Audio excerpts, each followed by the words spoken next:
running out of time. What are you going to do with the time you have left? I say that if you don't reposition yourself, you could miss the best time in your life, in this season of life. Because we have got to change the way we think. We have got to change the way we function. We have got to change the way we deal with issues. And the reason that you have to begin to reposition the way you think and the way you function and the way you feel is that we many times are stuck between the lines of limited thinking and limited people and limited ideas and limited philosophies. And there's something creative down inside of you saying, let there be. You need to walk into a situation where you've been locked up and tied up and tangled up and say, let there be light, let there be healing, let there be books, let there be change in this city. You have tried 4 or 5 or 6, 7, 8, 9, 10 different things. Each you worked on 90 days or so and then said it doesn't work. How can you be a leader with a 90-day test? Of course it didn't work. You didn't stick to it long enough. You didn't fight hard enough. You didn't do what it took to win. And rather than to correct it and get it right, you walked away from it and tried something else. And for the last 10, 15 years of your life, you've been on the run from one thing to the next thing to the next thing, trying to make all this stuff work. Stop it. Stand still.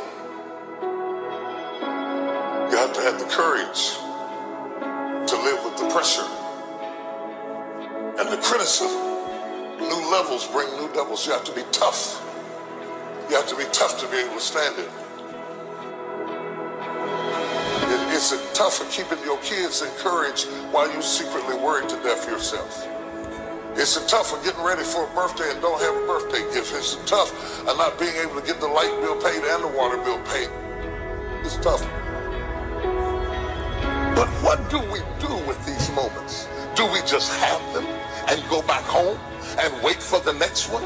Almost like junkies getting a fix or smokers smoking a cigarette? Are we just habitually addicted to moments without being able to take that moment and use it strategically to do something in our lives?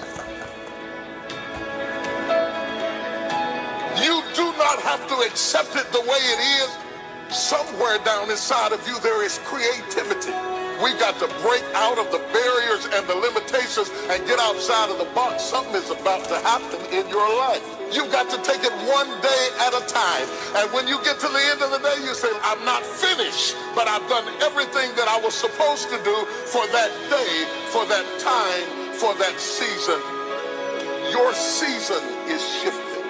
You will be able to do now in a way that you have never been able to do it before. Yes. You haven't sung your best song. You haven't preached your best sermon yet. You haven't thought your greatest thought. You haven't written down your greatest idea. You haven't dreamed your best dream. Maybe you haven't laughed your best laugh. You haven't had your greatest day yet. It's somewhere inside of you. You're a miracle looking for a place to happen. You have got all kinds of things locked up inside of you that are about to come forth for such a time as this. The time is right. The stage is set. The conditions are in order. And something awesome is about to happen in your life. Don't let anybody tell you you're too young. Don't let anybody tell you you're too old. Don't let anybody tell you you're fitted. Every day you wake up in the morning, it's a sign. The best is yet to come. This is my moment, and I am determined to live it. The mind is the battleground. The fight is in your mind. Are you ready for the next level?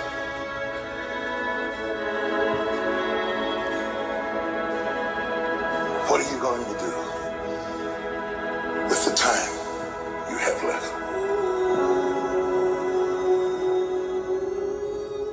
telling you, you can make whatever kind of money you want to make. You can have whatever you want to have. You can do whatever you want to do. Like, there are no limitations. And aren't you tired? There's some of y'all out there right now. You're tired. You know, somebody telling you when to come to work. Somebody telling you when to take lunch. Somebody telling you when to do a vacation. Somebody telling you what you can and cannot do. Some of us, we were born to fly. But what I'm telling you is, when you become the right person, what I mean by the right person is, once you identify who you are and you begin to separate yourself from the masses, and you begin to see your individuality, when you begin to see your talents, when you begin to see your personal skills. All right, it's like this. If you ever wore a suit from the store before, that's one thing. But if you ever got a suit tailored, are you hearing what I'm saying? If you ever got a tailored suit before, you know that it's different from going to buy a one-size-fits-all suit and then having a suit that's tailor-made. It fit different. The pants are different. The way you walk in it is totally different. Why? Because it's fit to you. And what I'm telling you is, you need to have a tailor-made life. When you were created